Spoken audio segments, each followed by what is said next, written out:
네, 좋습니다. 이제 본격적으로 미학 PT 몸을 만들자. 오늘 주제인 미학이란 도대체 어떤 학문인가라고 하는 내용을 그래도 좀 정리하는 차원에서 그래도 좀 이거 하나만큼은 가져가되 빨리 잊어버리기 위해서 정리를 좀 간단히 하고 가도록 하겠습니다. 미학이란 말은 들어보시긴 하셨죠? 언제 많이 들어보셨나요? 어떤 형태로? 아마 광고에서 거의 못 들어보셨어요? 그렇구나. 광고에서 좀 많이 쓰이는 경우도 있어요. 작년에 재작년이었나 아무튼 몇 해 전에 그 선생님들 아마 익숙한 두통약이 있으실 겁니다. 한국인의 두통약. 바로 떠오르시죠? 그 광고에서 막 여러 가지 컬러들이 이렇게 춤추듯이 막 퍼지면서 마지막에 통증의 미학 이런 말을 쓰면서 광고 엔딩으로 딱 카피가 쓰여지는 그런 경우를 봤는데, 제가 미학 전공하면서도 와, 도대체 이 통증의 미학이란 뭘까 한번 다시 생각을 해보기도 했는데, 미학 들어보신 분도 있고 조금 낯서신 분이 좀 더 많으실 거라고는 생각이 듭니다. 광고에서 뭐 아파트 미학, 속도의 미학, 자동차 미학 등등으로 쓰기도 하고, 어떨 때는 미술 평론이라든가 예술 평론 뭐 이런 게에서 좀 들어보셨을 수도 있을 것 같아요. 그리고 영화 비평 분야에서도 미학이라고 하는 용어를 어느 정도 좀 들어보셨을 것 같습니다. 그래서 오늘은 짧은 시간이기는 하지만 이 시간만큼은 미학이라고 하는 건 이런 학문이구나. 그리고 앞 시간에서 이야기했던 이래서 미학이 몸과 연결될 수밖에 없는 학문이고 몸이 사건이라고 얘기했던 게 바로 이런 이유이구나라고 하는 것을 좀 정리하는 그런 시간으로 꾸며보도록 하겠습니다. 미학이란 뭔가 얘기를 하기 전에 우리가 공통의 질문을 하나 던져보면 좋을 것 같아요. 미학 외에 여러 가지 학문들이 있고 그 학문들 전공하는 내용들도 굉장히 다양할 거라고 생각이 들어요. 그러면 미학은 뭘 하는 학문인가라고 하는 것을 묻기 전에 미학 외에 다른 학문들은 도대체 뭐 하는가라고 하는 것을 좀 먼저 질문을 던지고 그 안에서 미학의 특징이라고 하는 것을 잡아내면 좀 더 쉽게 우리가 답을 내릴 수 있지 않을까 싶습니다. 그랬을 때 미학 외에 다른 학문들 떠올려 볼까요? 법학, 수학, 생물학, 뭐 의학, 경제학 여러 가지 학문들이 떠올릴 수 있을 텐데, 선생님도 한번 이걸 질문을 해보시죠.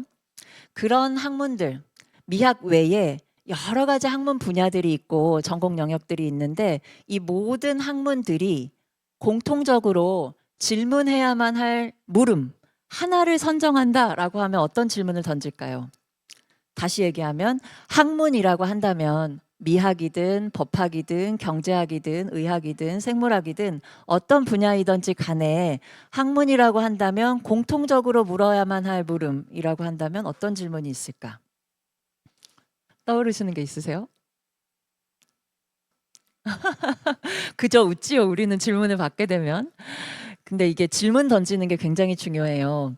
어떤 공부를 하시든지 간에, 그리고 어떤 전공을 하시든지 간에 언제나 책을 보실 때도 마찬가지거든요. 언제나 질문이 있어야 됩니다. 질문을 던지는 자는 아주 당당하고요. 답을 내리려고 하는 사람은 쫓길 수밖에 없어요. 질문하는 사람은 언제나 여유 있고 언제나 주인됨의 위치를 점할 수 있고, 답을 계속 내려고 하고 답을 계속 알아내려고 하면 우리는 늘 쫓기고 늘 궁핍하고 늘 어딘가로 막 이렇게 도망가고 싶은 그런 마음이 많이 듭니다. 공부를 잘 하시려면요. 그리고 학습 능률을 좀 올리고 싶다.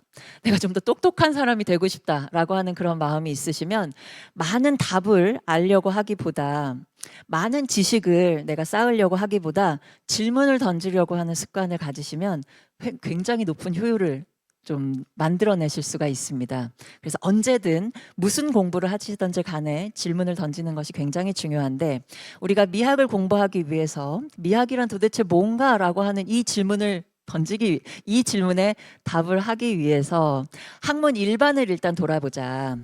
일반적으로 학문이라고 한다면 미학이든 무슨 학문이든 일반적으로 학문이라고 한다면 공통적으로 풀어야 될 물음이라고 하는 게 있다. 그게 도대체 뭘까? 어떤 질문일까? 사실 굉장히 많은 질문들이 떠오를 수가 있어요. 그런데 이 질문에 저는 집중을 한번 해보고 싶습니다.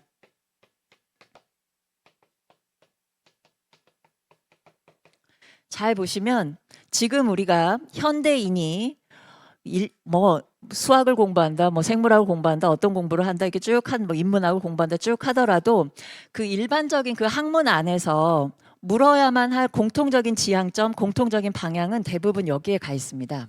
인간이란 무엇인가? 인간은 도대체 어떤 존재인가? 인간으로서 우리는 어떻게 살아야 되는가? 왜 그럴까요? 학문이 인간이 하는 행동이기 때문이죠. 인간이 하는 활동이기 때문이죠.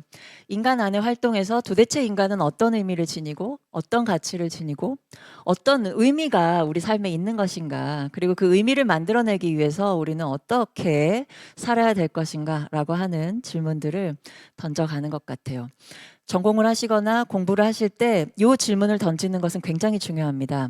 떠올려 보실까요? 내가 법학을 전공했는데 한 번도 살아가면서 공부를 하는 과정이든 아니면 일반적으로 삶을 살아가는 과정이든 여기에 대해서 질문을 한 번도 던지지 않은 사람이에요. 법학을 전공했는데 인간이란 도대체 어떤 존재일까? 어떻게 살아야 되는 걸까? 인간의 삶이란 어떻게 이루어지는 걸까라고 하는 데한 질문을 해보지 않은 사람. 답을 구할 것까지는 없어요. 답은 없을 수 있죠. 계속 멀리 언제나 열려 있으니까. 그런데 답을 구했느냐 구하지 않았느냐라고 하는 것은 별개의 문제로 하더라도 이 질문을 던진 적이 있느냐 없느냐라고 하는 것, 이 질문을 던지지 않은 사람이 예컨대 법학을 전공을 해서 검사가 되었다라고 한번 생각을 해보십시오. 어떨까요? 법학을 전공한 사람이 이 질문을 던지지 않은 채로 판사가 되었다라고 한번 생각을 해보십시오. 어떨까요? 어떨 때는 이 질문이 없는 상태에서 우리는 그 법을 뭐라고 얘기하나요? 기계적 법 해석. AI가 훨씬 더 잘합니다. 인간이라고 한다면 어떤 공부를 하든지 간에 이 질문에 대한 나름대로의 궁금증을 가지고 있어야 된다. 나름대로의 질문을 한 번쯤은 던져봤어야 된다. 의학을 전공했던 사람이 이 질문을 던지지 않았다? 마찬가지로 역시 공포스럽습니다. 인간에 대한 이해, 인간이 어떤 존재인가, 어떻게 살아야 되는가라고 하는 질문이 없는 상태에서 그가 들고 있는 수술용 메스를 한번 떠올려 보십시오. 이게 생명을 살리는 도구가 될까요? 아니면 아무렇게나 쓰게 되는 그런 도구로 바뀌게 될까요? 너무 뻔한 것 같아요. 그래서 어떤 질문을 던지든지 간에, 어떤 학문을 하든지 간에 인간이란 무엇인가라고 하는 이 궁극의 물음에 대해서는 한 번쯤은 꼭 물어봐야만 하고, 그 차원에서 미학이란 뭐 하는 학문인가? 미학은 뭘 연구하는 것인가? 라고 하는 이 질문에서도 그 문제에서도 이 질문에서 비롯되는 것이라고 할 수가 있겠습니다. 역시 미학도 인간이란 뭔가, 어떻게 살아야 되는가, 어떻게 사는 것이 잘 사는 것인가 라고 하는 것을 탐구하고 만들어가는 그런 학문이라고 할 수가 있겠어요. 조금 더 자세하게 이 질문에 대한 나름대로의 학문적 방법론, 그리고 그 학문적 방법론 안에서 미학이 어떤 정도의 위상을 차지하고 있는가라고 하는 것을 한번 정리를 해보면 훨씬 더 쉽게 이해를 하실 수 있을 거라고 생각이 듭니다. 이 질문에 대해서 한번 답변해 볼까요? 어떠신가요? 인간이란 어떤 존재인가요? 인간이란 뭔가요? 어떻게 답을 내리실 수 있으시겠어요? 묻지 마세요, 선생님. 그냥 말씀을 해주세요. 질문하지 마시고. 일단 인간이 살아가는 모습을 볼 수밖에 없을 것 같아요. 우리가 보는 건 일단 물질적 덩어리, 몸의 형태, 어디에 위치해 있는가라고 하는 어떤 몸의 위치와 움직임 정도 될 수 있을 것 같습니다. 1차적으로 인간은 대지 위에서 살아가요. 땅에서 살아가죠. 대지 위에서 몸을 가지고 살아가는 존재들, 인간을 포함한 모든 존재들의 삶을 한번 떠올려 보시죠. 어떤 모습일까요? 제가 이 수업에 오기 전에 밥을 아직 못 먹었어요. 너무너무 배가 고파요. 아마 이 중에도 좀 이렇게 허기를 느끼시는 분들이 좀 계실 거라고 생각이 드는데, 우리가 배가 고플 때 어떻게 하나요? 뭘 먹어야 되죠? 뭘 먹는다라고 할 때 그 무엇은 무엇인가요? 배가 고프다고 해서 제가 제 주먹을 먹을 수는 없죠. 배가 고프다고 해서 제가 제 혓바닥을 먹을 수는 없습니다. 내가 배가 고프다라고 하면 나는 항상 뭘 먹어야 되느냐? 나 아닌 다른 존재의 몸뚱이를 먹어야만 합니다. 빵이든 쌀이든 식물이든 뭐든 먹어야만 해요. 몸을 가지고 있는 개체들, 대지 위에서 몸을 가지고 살아가는 그런 사람들 내지는 생명체들의 모습을 한번 떠올려 보십시오. 어떤가요? 배고프면 먹어야 돼. 그런데 먹는 것은 나 아닌 다른 존재의 몸뚱이야. 그런데 그 다른 존재의 몸뚱이 차원에서 생각을 해보면 그 다른 존재는 나에게 먹히기 위해서 태어났을까요? 그렇지는 않을 겁니다. 자기 나름대로 생존을 하고 생명을 유지하기 위한 나름대로의 목적이 있죠. 그러면 어떻게 됩니까? 나는 배가 고프니까 저걸 먹어야만 하는데 저 존재는 어떻습니까? 나름대로 살아가야만 하기 때문에 저한테 먹히지 않기 위해서 애를 쓰겠죠? 잘못하다가는 어떻습니까? 싸움이 일어날 수도 있고 갈등이 일어날 수도 있고 서로 뺏고 뺏기는 어떤 뭐랄까 투쟁 같은 것들이 일어나는 것이 어떤 면에서 이 대지 위에서 살아가는 몸을 가지고 살아가는 개체들의 한 일반적인 모습이라고 얘기를 할 수가 있을 것 같아요. 철저히 투쟁입니다. 잘 보면 소위 말하는 우리가 세속적으로 잘 사는 사람들의 모습을 한번 떠올려 보세요. 세속적으로 우리가 성공했다라고 하는 사람들의 모습을 떠올려 보세요. 어떤 걸 우리가 세속적으로 성공했다라고 얘기하나요? 누군가는 걸어갈 때 누군가는 소형차라도 타요. 누군가는 소형차 탈 때 누군가는 중형 세단 타요. 누군가는 중형 세단 탈 때 누구는 막 외제차 비싼 거 막 타요.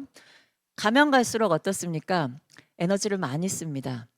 마찬가지죠. 집도 생각해 보죠. 한 칸짜리 집에서 사는 사람과 100평짜리 뭐 100칸짜리 집에서 사는 사람을 한번 떠올려 보시죠.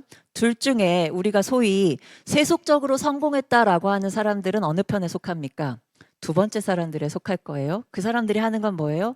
내가 쓸 수 있는 가용 에너지를 얼마나 많이 다른 사람들보다도 확보하고 있는가라고 하는 걸로 차이가 날 수 있어요. 세속적인 차원에서 성공했다, 잘 산다라고 하는 것은 내 차원으로, 내 안으로 다른 존재의 몸뚱이를 많이 가지고 있는 사람들.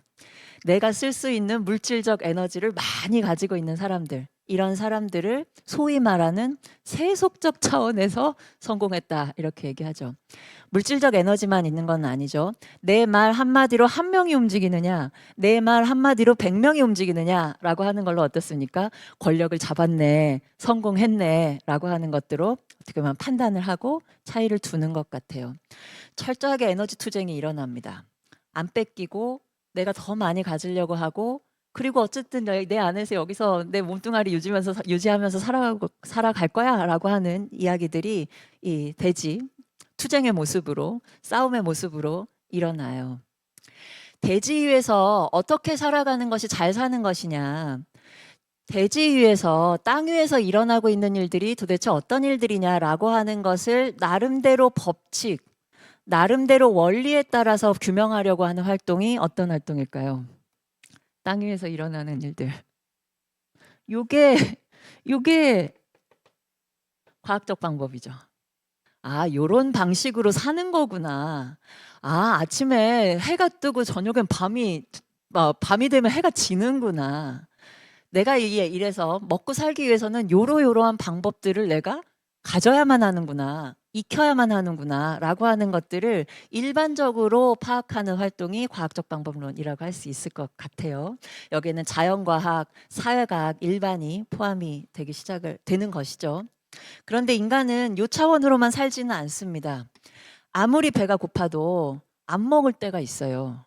아무리 배가 고파도 곡기를 멀리 할 때가 있습니다. 언제 그러나요? 다이어트 할 때. 뭐 다이어트는 항상 내일부터이기는 하지만 다이어트 할 때 안 먹죠. 의지를 가지고 안 먹을 수 있습니다. 또 언제 안 먹을 수 있나요? 우리 왕왕 사회운동 하면서 시민운동 하면서 많이 보기도 해요. 단식 투쟁 하잖아요. 정치적인 의지 아니면 신앙인으로서의 의지 같은 것들을 표현하고자 할 때 저항해야 하는 형태로 단식을 하기도 합니다.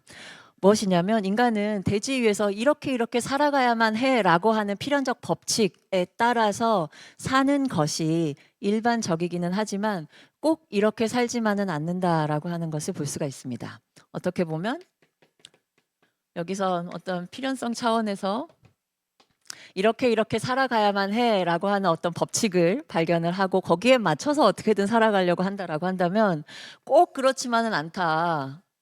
전혀 다르게 행동할 수 있다.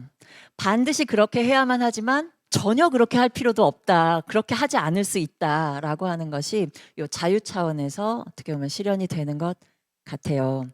그래서 어떻게 보면 이 필연적 법칙에 따라서 세상을 파악하고 삶의 원리들이라고 하는 것들을 제시하려고 하는 과학적 활동, 과학적 활동에 따라서 과학적 방법론에 따라서 인간이란 뭔가, 인간이란 어떻게 살아가야 되는가라고 하는 답을 나름대로 내리려고 한다라고 한다면 요 차원을 훌쩍 넘어서서 훌쩍 넘어서서 자유 차원에서 인간을 규명하고 어떻게 살 것인가, 삶이란 무엇인가라고 하는 것을 답하려고 하는 가장 대표적인 활동이 어떤 활동일까요? 어떤 방법론일까요?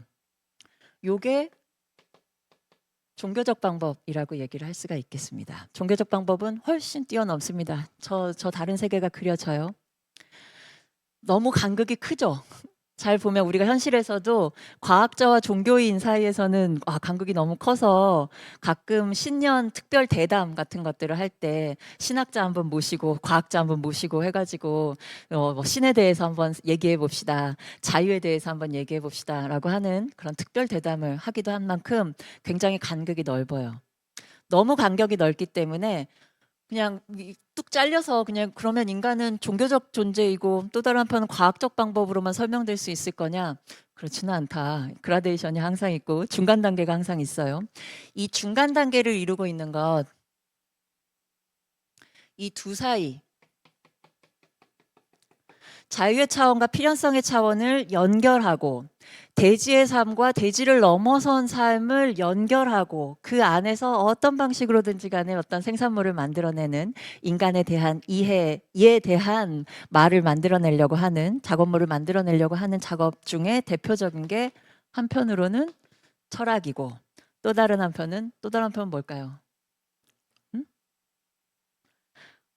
제가 이게 질문을 던진 이게 습관이 되어 가지고요. 뭘까요? 답은 내가 어차피 할 거지만. 한편으로는 예술입니다.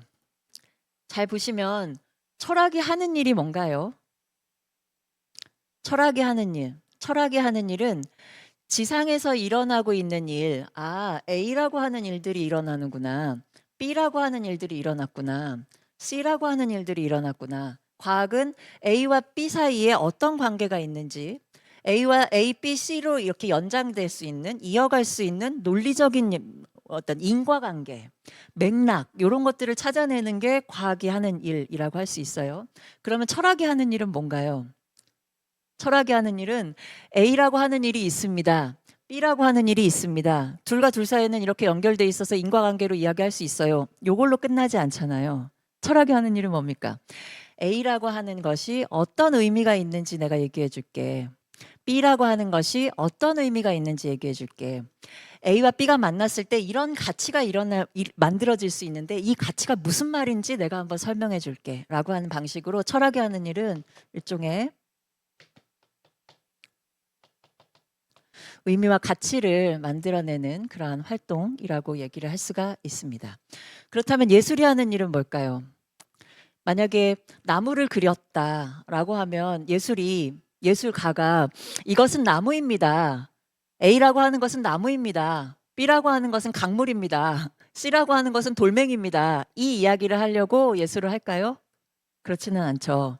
나무의 의미가 뭐냐? 나무가 이런 방식으로 존재한다라고 하는 것의 가치는 뭐냐?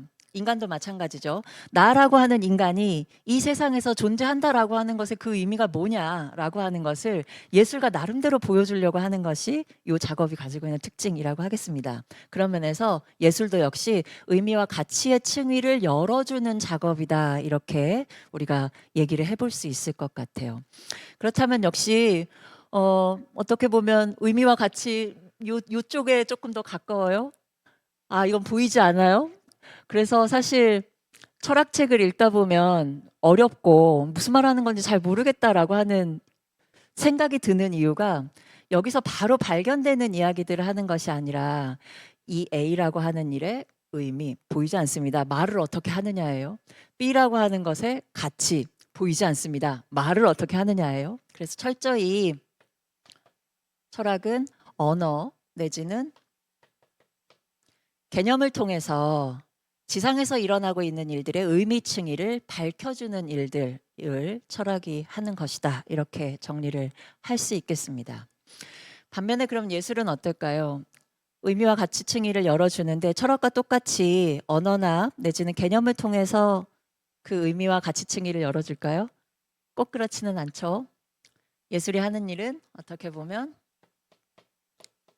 언어만이 아니라 감각적 매체를 통해서, 그리고 개념이 아니라 일정 정도 몸에 느껴지는 그런 감정, 이런 것들을 통해 가지고 이런 방식으로 존재하는 것도 의미 있습니다. 이런 방식으로 존재하는 것도 가치가 있는 일입니다. 라고 하는 것을 열어주는 것이 예술이 하는 일이라고 얘기를 할 수가 있겠습니다. 그래서 잘 보시면 어떤 학문이든지 간에 오늘날 지식 생산을 전문적으로 담당하고 있는 기관인 대학에서 학과 구성이 어떻게 되어 있는가라고 하는 것을 보면 요 한 네 가지 요 범주 안에서 좀 움직여요. 과학적 방법론에 가까운가, 철학적 방법론에 가까운가, 예술적 방법론에 가까운가, 종교적 방법론에 가까운가라고 하는 것으로 지식 생산의 체계라고 하는 것이 조금 분류가 된다, 이렇게 볼 수가 있겠습니다. 그런데 이 부분은 요즘에는 빠집니다. 대학에서는. 이게 어떻게 보면 근대 이후에 현대인들이 겪고 있는 하나의 어떻게 보면 병을 일으키는 그런 요소이기도 한데요. 대학 구성에서 한번 잘 보십시오. 전문적인 지식을 생산해내고, 그리고 그 지식 생산, 그렇게 생산된 지식의 기초에서 오늘날 현대사회가 이렇게 발전한 것이라고 얘기할 수 있어요. 그런데 대학에서 종교학과 들어가 있는 부분 별로 없어요. 그렇죠? 종교적인 차원에서 인간을 규정하려고 하는 시도를 전문적인 아카데미 안에서는 잘 시도를 하지 않습니다. 종교적인 차원에서 인간을 한번 규명해보자. 종교적인 차원에서 인간의 삶을 한번 들여다보자. 그 의미와 가치를 열어보자. 라고 하는 것을 하기 위해서는 어때야 됩니까? 전문적인 신학교를 가는 것이 맞습니다. 일반적인 아카데미 안에는 들어오지 않아요. 이 부분이 어떻게 보면 우리 사회에서 일어나고 있는 많은 종교적 병폐들을 낳는 원인이 되기도 합니다. 따로 떼어놔요. 종교는 그냥 따로 이야기합시다. 별도의 세계로 가세요. 이게 근대 정신의 한 모습이기도 하거든요. 신이라고 하는 것을 그냥 별도의 세계로 떨어뜨려 놓고 떼어놓고 그 안에서 지지고 볶고 뭐 하든 우리는 신경 쓰지 않습니다.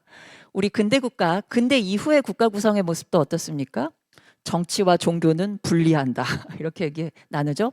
철저하게 종교를 우리의 일상, 우리의 지식 체계로부터 별도의 세계로 이렇게 만들어 놓으려고 하는 것이 근대 이후 현대까지 이어져 내려오는 어떻게 보면 지식 구성, 그다음에 지식 생산 방식의 모습이라고 얘기를 할 수가 있습니다. 떼어놓고 보니까 어떤가요? 좋던가요? 얼마 전에 나는 신이다 이런 넷플릭스 다큐도 화제가 많이 되기도 했는데, 종교적인 영역을 임의로 우리 일상에서부터 떼어놓고 나면 문제가 발생하는 것이 뭐냐면 여기서 무슨 일이 일어나더라도 터치를 하기가 어렵습니다. 우리나라는 특히나 세금도 안 걷어요. 세금 내라라고 말 나오기 시작한 지가 몇 년 되지도 않습니다. 얼마나 많은 저항들이 있는지. 별도의 세계가 이루어져 가지고 여기서 무슨 일이 일어나는지 잘 몰라요. 관심 없는 사람들은 종교적인 방식으로 인간을 규정한다고? 아, 이건 좀 이해하기 어려운데. 그런데 반면에 철학이나 예술적인 방법, 과학적인 방법이라고 한다면 조금 익숙한 그런 모습이 오늘날 지식 체계 내지는 지식 생산 방법, 그 영역에서 일어나고 있는 일이라고 할 수가 있겠습니다. 종교에 대해서는 우리가 한번 나눌 만한 기회가 또 따로 있을 거라고 기대를 좀 합니다.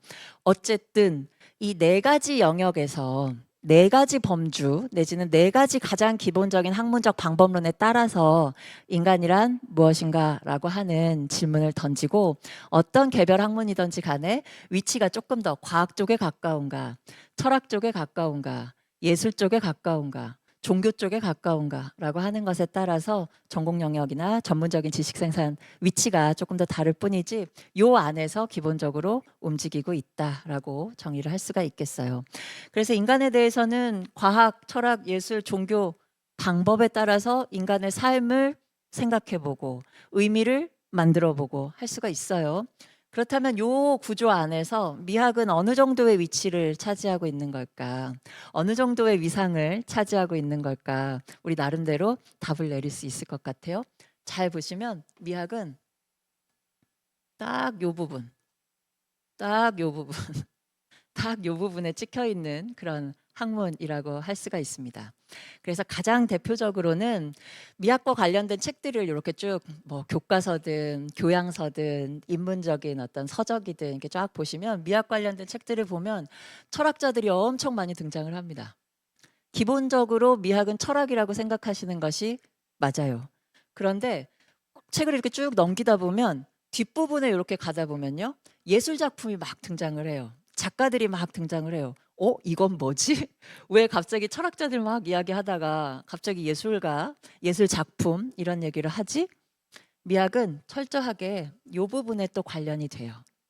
무엇이냐? 미학은 한편으로는 이성 영역의 관계를 하고 또 다른 한편으로는 감성 영역의 관계를 한다. 한마디로 미학을 규정해라. 한마디로 미학을 정의해라 라고 한다면 미학은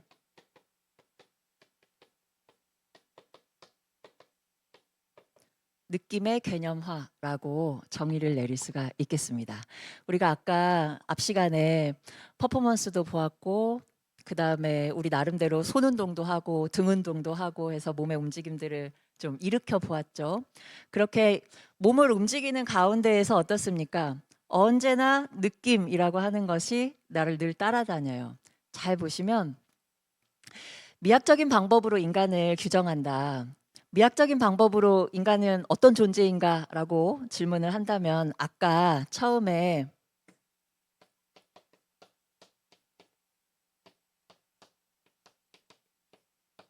인간이란 무엇인가 이렇게 질문을 던졌잖아요. 그런데 이렇게 질문을 던지는 건 철학적인 방식으로 인간을 규명하려고 하는 것이에요. 그러면 같은 질문이라고 하더라도 미학적인 방법으로 질문을 한번 각색해 보자라고 하면 어떤 방식으로 물을 수 있냐면요. 이렇게 물을 수 있습니다.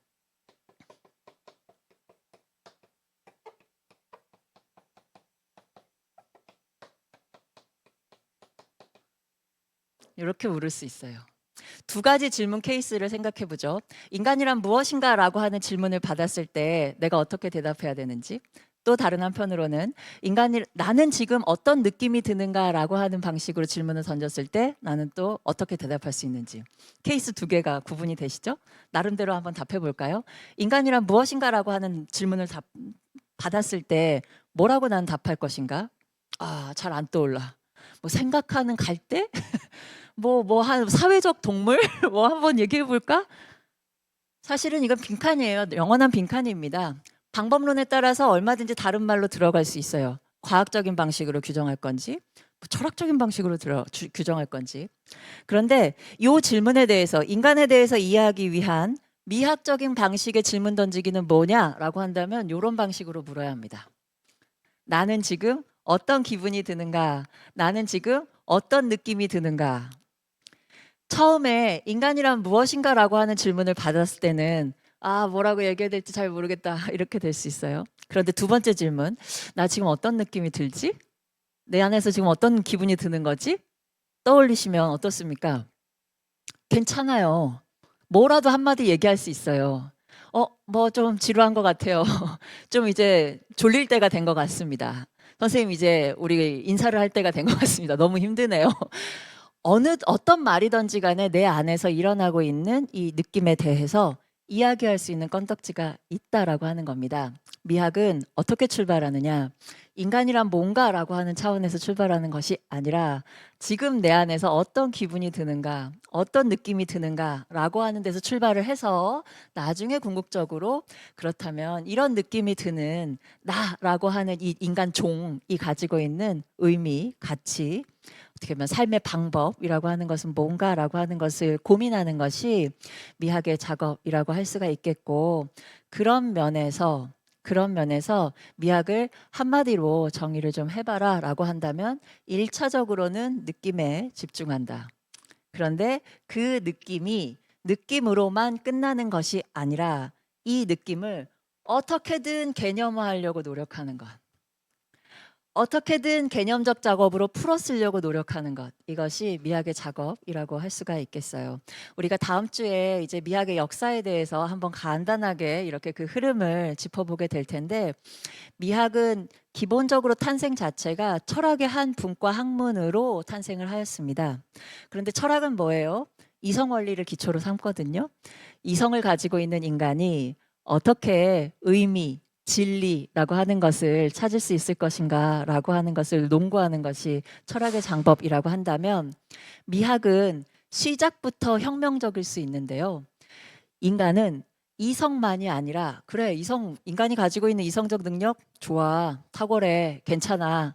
그렇지만 인간은 이성만이 아니라 감성도 역시 가지고 있고, 이 감성을 통한 진리 추구, 감성을 통한 진리의 획득이라고 하는 것도 얼마든지 가능하다. 그리고 감성을 통한 진리, 획득된 그 진리, 그것을 우리는 소위 아름다움이라고 얘기할 수 있다라는 식으로 풀어가는 것이라서, 어떻게 보면 철학과의 관계에서 보자면 철학의 어떻게 보면 이성 중심의 이성을 원리로 하는 학문의 한 분과로 생겨나게 됐지만, 그 분과가 생겨나게 된 과정 자체는 굉장히 혁명적이다. 즉 인간을 이성만이 아니라 감성 원리에 따라서 설명하고 이해하려고 하는 그런 학문이고, 그 차원에서 한마디로 미학을 정리를 해보자면 느낌의 개념화, 느낌의 언어화라고 얘기를 할 수가 있겠어요. 그런 면에서 철학하고 상당히 친연해요. 가까워요. 그래서 미학책들 대부분 보시면 철학자들이 많이 등장을 합니다. 그런데 예술이 같이 등장할 수밖에 없는 이유는 느낌이 감성 영역, 예술이 감성 영역에 관여를 하기 때문입니다.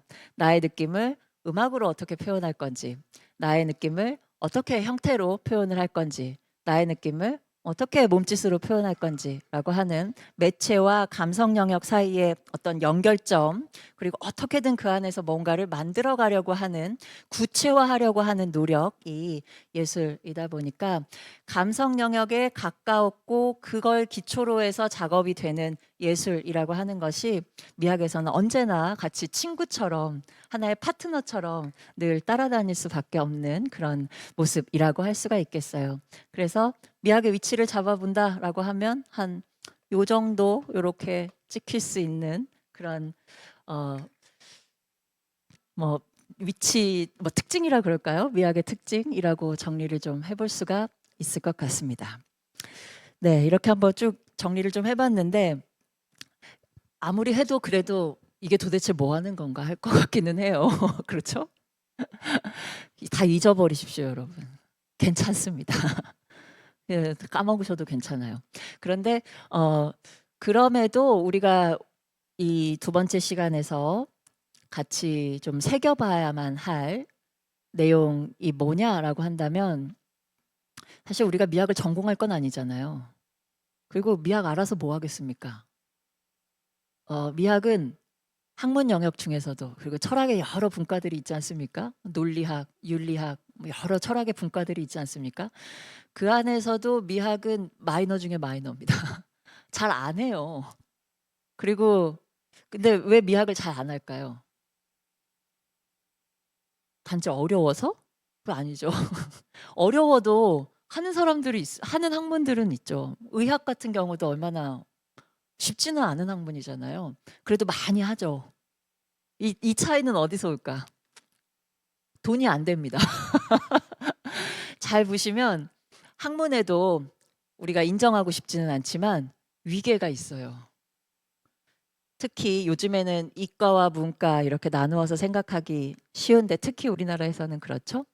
근데 문과 안에서도 딱 들어와 보면, 지금 우리가 이과와 문과 이렇게 나눠보면 어디가 위상이 더 높을까요? 아주 현실적으로 보면 이과가 높죠.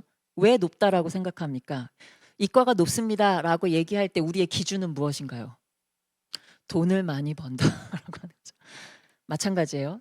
잘 보시면 문과 안에서도 학문적 위계가 이렇게 쫙 정해집니다. 문과 안에서 가장 높은 위상을 차지하고 있는 과목, 학문, 전공은 뭘까요?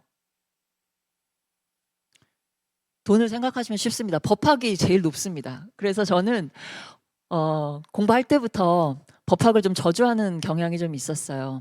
아, 이게 너무 심하다. 학문적 이 뭐랄까 이 차별. 우리 사회에서도 잘 보시면 가치 있는 일이다. 하고 싶다. 내가 기꺼이 내 시간을 쓰겠다라고 하는 일들을 내가 어떤 것을 기준으로 삼아서 어떤 것을 중심으로 삼아서 그 판단을 하는가. 잘 보면 가치 판단의 기준이라고 하는 것이 뭔가 보면 특히 우리 사회에서는 어떻습니까? 돈을 잘 벌면 좀 높은 랭킹을 차지합니다. 가치 있는 일이 뭔가, 의미 있는 일이 뭔가라고 하는 것을 우리 스스로 언어화하거나 감각적으로 표현하거나 라고 하는 것이 익숙하기보다는 수치로 표시하는 것이 익숙해요. 수치로 표시하는 것이 쉽다라고 생각을 하는 거예요. 이 아이가 능력이 있는 아이냐, 능력이 없는 아이냐, 사실은 몰라요. 평가할 수 없습니다. 그런데 너무 알고 싶어. 그래서 어떻습니까? 수치를 부여하죠. 너는 몇 점, 몇 등, 이런 식으로. 학문 안에서도 위계가 많이 차이가 나죠. 그리고 소위 가치 있는 학문이다, 잘 나가는 학문이다, 힘 있는 학문이다라고 하는 것의 그 기준은 그 학문을 해서, 그 전공을 해서 돈을 많이 버냐, 그렇지 않냐라고 하는 것으로 나뉘는 것이 우리 사회의 어떤 현실이고 모습이라고 생각을 해요. 그래서 미학은 철학 분과 안에서도 마이너 중에 마이너고 잘 전공하는 사람도 없고 전공을 한다고 하더라도 이걸 어디다 써먹을 데가 없어요. 써먹을 데가 없는 만큼 돈 벌기도 힘들어요. 그런 만큼 아무리 이렇게 오늘 1시간 조금 못 되는 시간 동안 아, 미학이라고 하는 학문이 이런 학문이구나라고 하는 것의 개념적 정의를 내렸다라고 하더라도 쉽게 이렇게 들어오지는 않을 거라고 생각이 들어요. 그런데 여러분 괜찮습니다. 우리는 뭘 위한 수업인가요? 배움이 아니라 비움을 목표로 하는 수업이기 때문에 너무 조급하게 생각하지 마시고 몰라도 된다. 그러나 하나만은 우리가 좀 실행을 해보고 가자. 비워낸 만큼 쌓이지 않았다. 배움이 쌓이지 않았다. 비워져 있는 만큼 그 비어 있는 공간에 뭐가 올라옵니까? 아, 이거 내가 조금 해볼까? 이거 내가 좀 얘기해 볼 수 있을 것 같은데? 라고 하는 그 욕망이 보이시면 딱 캐치를 하십시오. 그래서 누군가의 말이 아니라 본인이 쓰고 싶은, 본인이 하고 싶은 말 조금이라도 기록을 해두시고요. 그게 이제 개념적 정의예요. 철학적인 활동입니다. 이 시간이 나에게 어떤 의미가 있었는가, 어떤 가치가 있었는가라고 하는 것을 본인의 언어로, 본인의 리듬으로, 본인의 목소리로 한번 이렇게 정리를 해보시는 그런 활동을 꼭 하시길 바라고요.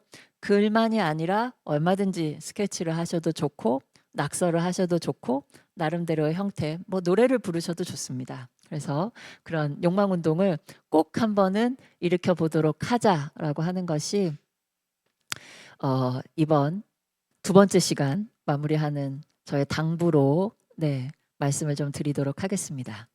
제가 이거 수업 매번 끝날 때마다 조금 이게 글을 좀 읽고 마무리를 하려고 준비를 했는데 그거는 다음 주부터 좀 진행을 해볼 수 있을 것 같아요. 제가 그 글귀를 좀 준비해 올 수도 있고 선생님들이 작성하신 그 글을 제가 이 수업 시간에 반영을 해서 함께 나눌 수도 있을 것 같습니다. 그래서 너무 부담 갖지 마시고요. 그야말로 좀 쉽게 철학적으로는 인간의 느낌에 대해서 요렇게 표현도 하는구나. 인간 안에서 일어나고 있는 내 안에서 일어나고 있는 이런 느낌들을 요런 개념으로도 써볼 수 있겠구나라고 하는 것을 한 차례 확인하시고 그것을 자기 나름대로의 작업으로 좀 반영할 수 있는 그 과정을 우리가 한 학기 동안 쭉 진행을 한번 해보도록 하겠습니다. 질문이 있으면 한번 해보실까요? 괜찮으실까요? 좋습니다. 네, 선생님.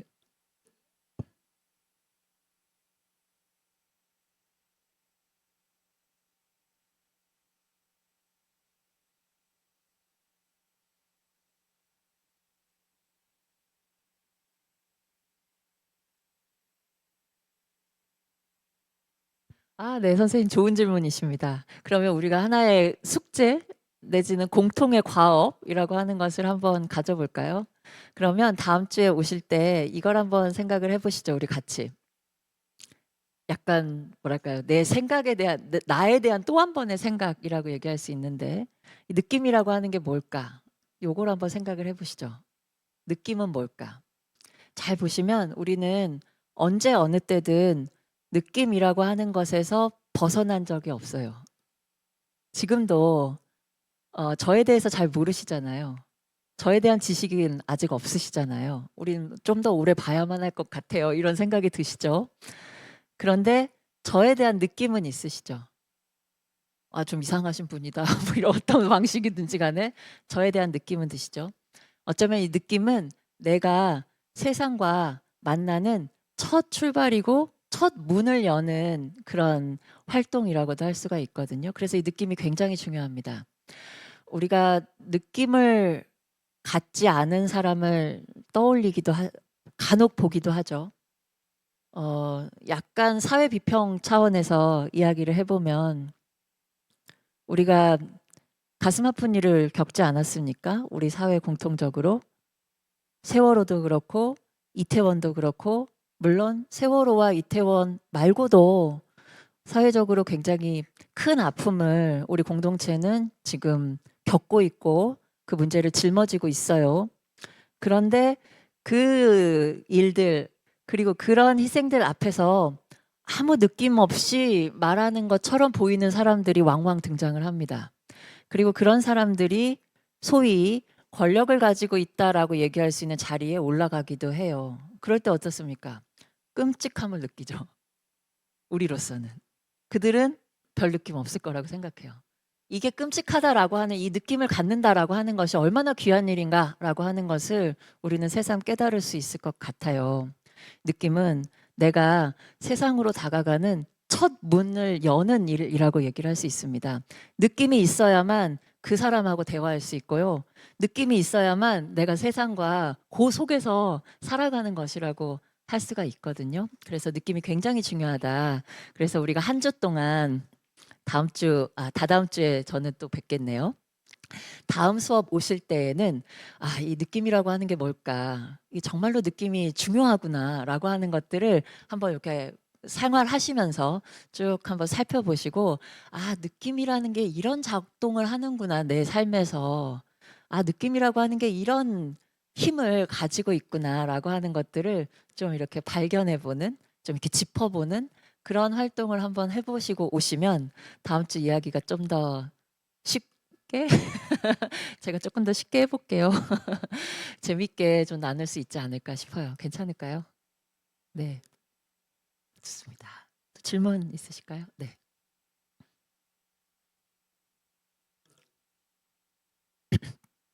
네, 제가 이제 사실 이 미학 이야기를 하는 게 아까 이제 기분에 대해서도 얘기했고 느낌이 중요하다라고 하는 것도 얘기했고 내 몸을 만든다라고 하는 것은 사실 내가 어떤 느낌, 어떤 기분 상태의 삶을 만들어낼 것인가라고 하는 것과도 연결이 됩니다. 그리고 내 몸 안에서 일어나는 느낌, 어떤 기분을 갖고 있는가라고 하는 것을 만드는 일, 이것은 아까 우리 첫 번째 시간에서도 이야기했듯이 나로 끝나는 게 아니잖아요.